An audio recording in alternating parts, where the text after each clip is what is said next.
Storage wars might have made Brandi Passante a star, but she's learned the hard way that fame doesn't fix all your problems, and that sometimes it can even make them worse. Brandi Passante is famous in her own right for having spent 15 seasons on Storage Wars, but she first arrived on the A&E reality series as part of a duo.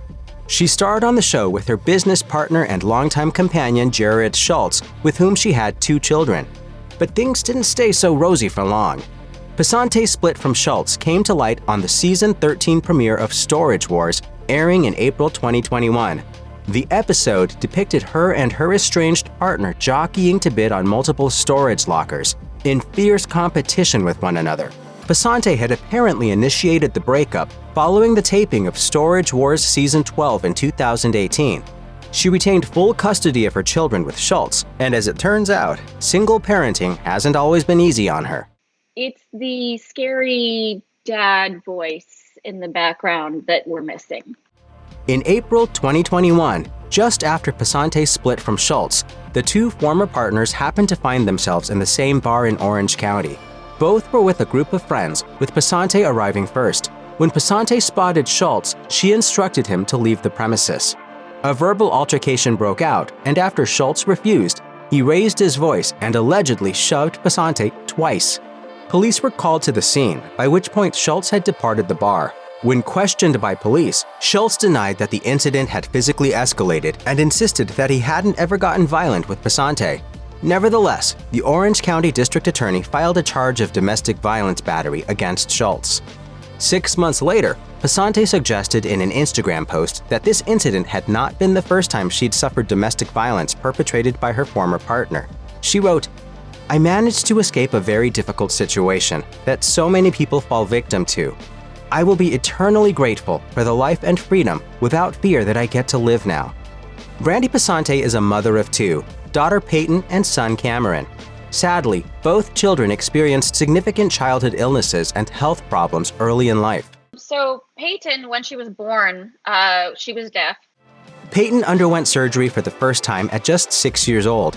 The corrective surgery was effective, and while she acquired the ability to hear, she still required further treatment. She always had sort of a speech delay as a result of it.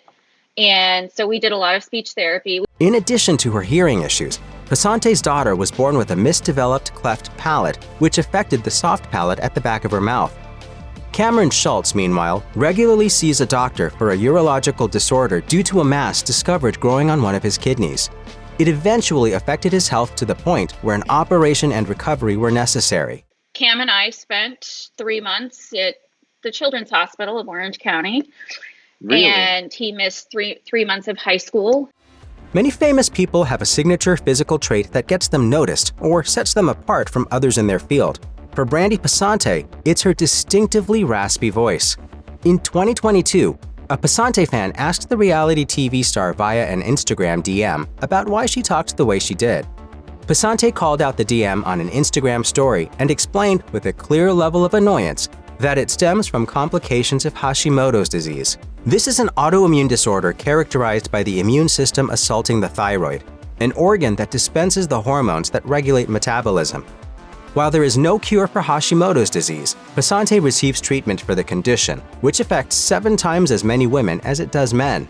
It can cause a host of symptoms and manifests in Passante by affecting her voice. Fame can be a double-edged sword. While headlining the cast of a popular A&E hit reality series quickly brought Passante both recognition and a steady income, it also invited a fair amount of unwanted and frightening attention. I got some scary letters in the very beginning. I did have to move at one point. Even though she had moved to a safer, guarded area, Passante's mental health was affected, and for a while she was too afraid to leave her home. Things eventually became so bad that she even sought professional help. I did have to have a little bit of therapy about it. Passante continued to experience anxiety when the cameras were off, and she has generally found it difficult to cope with her fame, especially since, as she herself admits, she's a very shy person. Speaking on the Dad Diary podcast, she said that she now gets anxiety when she goes out to the store, simply because she's afraid of people approaching her. In the 2010s, online entrepreneur Hunter Moore ran an adult-oriented online channel called Is Anyone Up?, which specialized in posting explicit pictures and video clips of women without their consent. After Moore used Facebook profile images of women alongside pornographic postings, the social media site banned Is Anyone Up, forcing a move to Tumblr and Twitter in 2012. Soon after, he posted a clip of a woman purporting to be Brandi Passante. After being made aware of the material via social media channels, Passante filed a lawsuit against Moore, citing defamation, invasion of privacy, and consumer fraud. She denied being the individual in the video in which she had been credited, but pointed out that she could still suffer from the association. Passante asked for $2.5 million in damages, claiming she became ill and anxious and lost sleep over the matter. Moore didn't fight the allegations, but U.S. District Judge James Selna ruled in 2013 that Passante couldn't collect the full $2.5 million, citing a lack of proof of the personal and professional damage that was claimed. Passante received a judgment of $750. If you or someone you know is dealing with domestic abuse, you can call the National Domestic Violence Hotline at 1-800-799-7233. You can also find more information, resources, and support at their website,